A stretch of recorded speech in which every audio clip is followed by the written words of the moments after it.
Bismillahirrahmanirrahim. Assalamualaikum warahmatullahi wabarakatuh. Kali ini kita akan membahas materi perkuliahan yang berjudul eh, sistem hukum. Ya, sistem hukum dan pengaruh sistem hukum yang berlaku di Indonesia. Baik, izinkan saya share untuk materinya.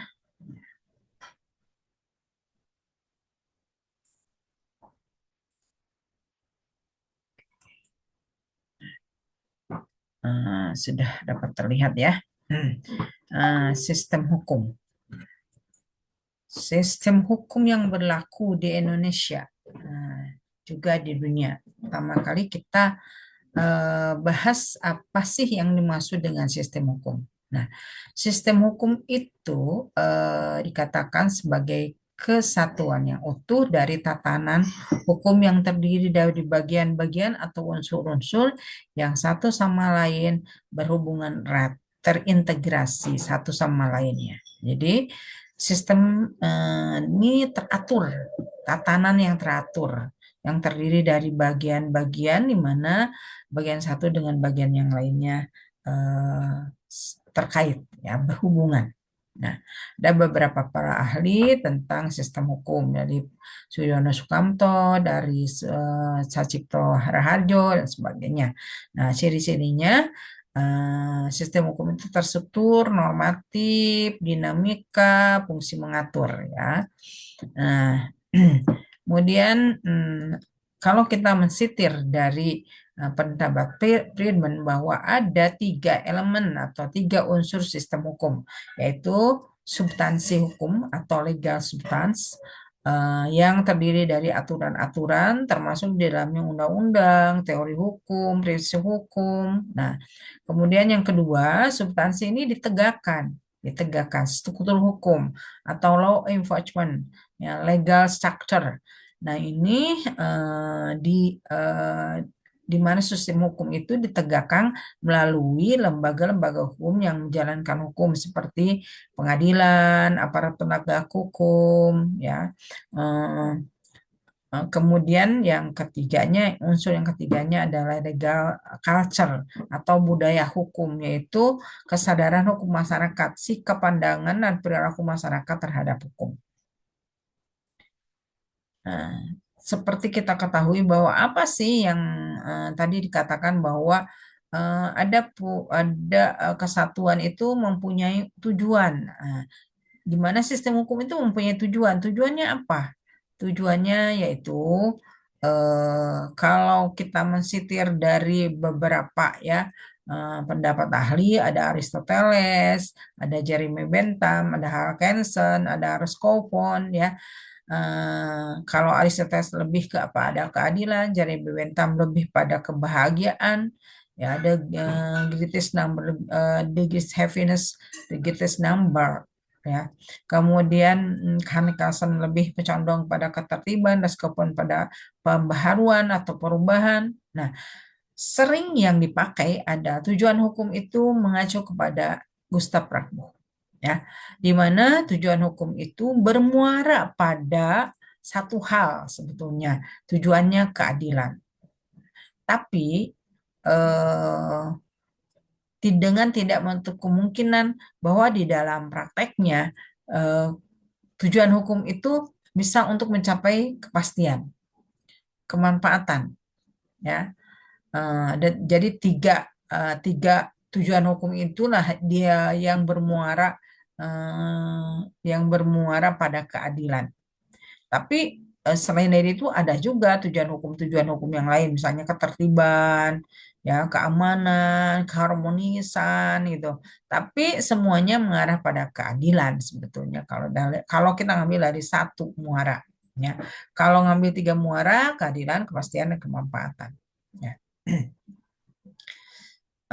Kemudian sistem hukum yang berlaku di dunia saat ini, ya, dengan menghilangkan sistem hukum sosialis komunis Cina karena seiring dengan runtuhnya tembok Berlin, maka hanya ada empat ya, empat. Tapi dalam prakteknya ada juga lima mengenai sistem kanonik, sistem hukum kanonik. Jadi di dunia ini ada sistem hukum Eropa kontinental atau disebut dengan civil law, kemudian sistem hukum Anglo-Saxon atau common law, dan sistem hukum adat, sistem hukum Islam. Ya, nah kanonik itu biasanya dipakai untuk kita satukan jadi sistem hukum agama gitu ya. Nah sistem hukum civil law itu berbasis pada hukum itu harus tertulis, terkodifikasi. Jadi utamanya, sumber utamanya adalah kodifikasi undang-undang. Ya, tapi dalam perkembangannya tidak kaku. Ya, dalam perkembangannya eh, bahwa negara-negara yang menganut atau berkibat ke civil law itu seperti Belanda, kemudian Jerman Romawi gitu ya, tidak menutup ke apa namanya untuk berlakunya hukum itu dari putusan-putusan pengadilan, nah, seperti common law gitu. Nah, sistem hukum common law itu berbasis pada putusan hakim, pada presiden putusan hakim. Nah, di mana putusan hakim itu akan menjadi sumber hukum untuk putusan hakim selanjutnya. Kemudian sistem hukum adat, nah berbasis pada tradisi dan kebiasaan lokal. Siapa apa namanya penegaknya adalah pemuka adat. Nah, kemudian di dalam sistem hukum agama ini mengakomodir sistem hukum Islam dan sistem hukum kanonik gereja. Lalu di manakah Indonesia? Gitu ya, di manakah Indonesia? Nah, ini berlaku di dunia. Nah, sistem hukum Eropa kontinental ini adalah tujuannya kepastian hukum, eh, lebih kepada sumbernya adalah undang-undang, dampaknya hakim sebagai corong hukum. Nanti mungkin saudara baca lebih lanjut. Kemudian sistem hukum Eropa kontinental itu biasanya hukumnya tertulis gitu ya, eh, terkodifikasi malahan gitu ya. Kemudian sistem hukum Anglo-Saxon. Kalau sistem hukum Anglo-Saxon itu negara yang berkiblat ke sistem tersebut ada Amerika, Australia, pokoknya negara-negara persemakmuran lah, negara jajahan Inggris ya. Nah, kemudian sering disebut dengan common law. Kenapa common law? Karena memang sumber hukumnya adalah kebiasaan dan sumber hukumnya adalah apa kasus ya, kasus hukum, jadi cash law gitu. Jadi eh, kalau misalnya ada sengketa atau persoalan hukum maka dilihat kasusnya gimana, mencari kasus itu yang serupa. Dicarilah putusan pengadilan apakah masih adil enggak kalau menggunakan putusan-putusan terdahulu ya. Nah, jadi di sini peran hakim sangat berperan sekali untuk melakukan penemuan hukum. Nah, seperti ini ya. Nah, di Indonesia bagaimana sih? Ada sebetulnya di Indonesia berpengaruh ya sistem hukum tersebut di mana eh, untuk Anglo-Saxon itu hukum yang hidup di masyarakat, limping law ya. Contoh kebiasaan-kebiasaan berdagang gitu. Jadi ini banyak berpengaruhnya pada hukum perdata ya, hukum ekonomi. Sedangkan kalau yang Eropa kontinental lebih berpengaruh pada hukum privat ya. Eh, karena apa? Kalau Eropa kontinental kan tujuannya itu lebih pada kepastian hukum untuk hukum tertulis. Jadi memang dibutuhkan di dalam hukum publik ya. Harus ada kepastian hukum yang didahulukan. Sedangkan kalau di common law itu lebih kepada kebiasaan ya. Eh, Nah, kemudian sistem hukum adat. Nah, kalau sistem hukum adat itu berdasarkan kebiasaan atau adat setempat dari masyarakat lokal, maka sering disebut dengan living law gitu ya. Nah, biasanya ada yang tertulis, ada yang tidak tertulis. Tapi kalau hukum kebiasaan itu lebih banyak ke lebih ke tidak tertulis. Sedangkan kalau hukum adat ada tertulis, ada tidak tertulis. Negara-negara yang tergabung dalam berkiblat ke hukum adat ya, Afrika misalnya, Oseania ya, dan Indonesia ya. Kalau Indonesia sih disebutnya mungkin kita menganutnya pluralisme sistem hukum. Kenapa? Kalau kita lihat dan Indonesia menganut sistem hukum Eropa kontinental, ya. Kenapa? Karena latar belakang sejarah juga produk-produk hukum, misalnya hukum publik itu lebih cenderung menganut ke sistem hukum Eropa kontinental ya, seperti hukum pidana misalnya.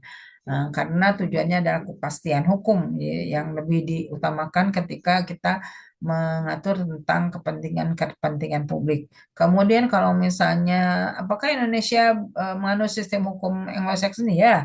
Kenapa? Karena banyak-banyak kebiasaan-kebiasaan yang tumbuh dan berkembang di dalam masyarakat, terutama misalnya eh, di hukum ekonomi, hukum perdata, gitu ya. Misalnya di dalam perjanjian-perjanjian yang tidak diatur. Nah, tumbuhnya itu dari kebiasaan-kebiasaan common law, gitu. Kemudian makanya hakim nanti akan memerintahkan apa namanya, melihat pada misalnya kalau kita mengacu pada hukum perjanjian, ada sengketa di pengadilan, maka hakim akan melihat pada bagaimana para pihak mengatur di dalam perjanjiannya. Nah, itu sistem hukum adat. Nah, kalau kita lihat misalnya pengaruhnya di Indonesia, apa sih hukum adat? Nah, hukum adat itu bisa ditunjukkan di dalam hukum pertanahan. Nah, gitu hukum pertanahan.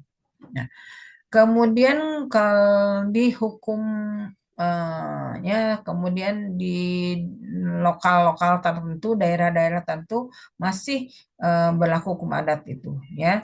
Nah, ini cirinya magis religius, kontan, konkret, ya. Jadi kalau misalnya ada panjer, nah itu ya, kemudian masih apa namanya, masih menganut lebih pada bagaimana magis religius percaya pada kekuatan gaib, gitu ya. Nah, nah, kemudian eh, sistem hukum Islam. Kalau sistem hukum Islam itu memang karena Indonesia ini adalah mayoritas Islam, kemudian juga ada beberapa kepercayaan, gitu ya. Nah, tapi untuk yang khusus hukum Islam, apakah ada pengaruhnya di Indonesia? Ada, yaitu bisa ditunjukkan dari undang-undang kita, hukum undang-undang tentang undang-undang perkawinan, yang Undang-Undang Nomor 16 Tahun 2019 yang mengubah Undang-Undang Nomor 1 Tahun 74 itu banyak mengambil dari hukum Islam. Nah, di dalam sistem hukum Islam itu ada apa namanya, pengaturan ruang lingkupnya adalah hablum minallah dan hablum minanas. Nah, hablum minallah ya, hablum minatasnya adalah hukum privat, hukum publik ya. Kalau misalnya kita lihat muamalah, gitu ya, muamalah itu hukum privat, hukum publik jinayah. Nah, hukum ekonomi, hukum keluarga itu masuk ke dalam muamalah, gitu ya. Nah, eh, karena teksnya seperti ini, kemudian jadi kalau kita tanya sistem hukum sosialis komunis itu dulu dikembangkan oleh Marxis Lenin yang berlaku di Korea Utara, di Cina dan sebagainya. Tapi sekarang sudah mulai luntur ya. Walaupun ada sih ciri-cirinya masih berlaku juga. Nah, terus sistem hukum hibrida. Sistem hukum hibrida itu adalah kombinasi dari dua sistem hukum yang menerapkan eh, kita lihat misalnya ada pluralisme yang kompleks. Kenapa? Karena ada pengaruh dari sejarah penjajahan, ya, yang kita kenal dengan asas konkordansi kalau di Indonesia-nya. Nah, ini sistem hukum yang berlaku di Indonesia. Kita sebutnya sistem hukum pluralisme sistem hukum. Kenapa? Karena Indonesia menganut sistem Eropa kontinental, ya. Di mana pengaruhnya dapat dilihat dalam perkembangan hukum, misalnya ajas legalitas di dalam hukum pidana, Anglo-Saxon. Nah, itu pengaruhnya di mana? Ada di hukum kontrak, di dalam hukum perjanjian. Kemudian hukum adat itu di dalam undang-undang pertanahan, hukum Islam di dalam hukum perkawinan dan waris. Di mana sekarang itu kalau orang apa namanya Muslim, ya Muslim itu eh, wajib menyelesaikan perkara pewarisannya di pengadilan agama atau berdasarkan penetapan pengadilan agama itu harus waris Islam. Tidak boleh seperti dulu bisa memilih gitu. Tapi kalau yang Muslim harus Islam. Nah, terus kanonik juga masih ada, masih berlaku di Indonesia. Ini contohnya dalam perkawinan Katolik. Jadi tidak boleh misalnya Katolik itu kawin cerai gitu ya. Sebaiknya perkawinan terus. Jadi tidak mengenal adanya perkawinan kedua, misalkan gitu ya. Nah, dan sebagainya. Jadi eh, pengaruhnya seperti itu. Ada sistem hukum di dunia berpengaruh sekali terhadap Indonesia. Nah, berlakunya pluralisme sistem hukum dan hibrid ya. Nah, kemudian kita Anda diminta untuk menyelesaikan ini ya pertanyaan ya. Sehubungan ini adalah kuliah RPL, recognition pembelajaran lampau. Jadi untuk melihat Anda eh, menyimak, silakan Anda jawab pertanyaan ini ya. Nah, pertanyaan ini silakan dijawab, masukkan jawabannya ke Edlink.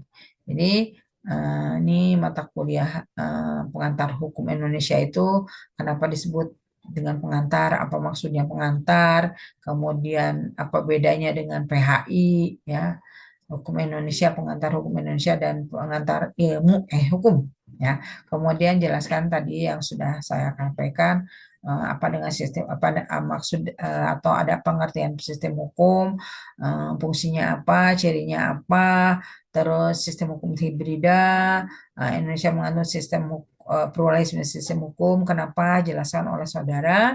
Kemudian bagaimana perkembangan hukum adat, perkembangan sistem hukum adat mempengaruhi atau sistem hukum adat mempengaruhi perkembangan hukum, sistem hukum Islam mempengaruhi sistem hukum di Indonesia, Anglo-Saxon dan Eropa kontinental. Silakan Anda uh, apa namanya untuk menjawabnya ya, sebagai nanti saya bisa melihat pada Anda menyimak dan tidaknya, kemudian menjadi pengganti presensi ya.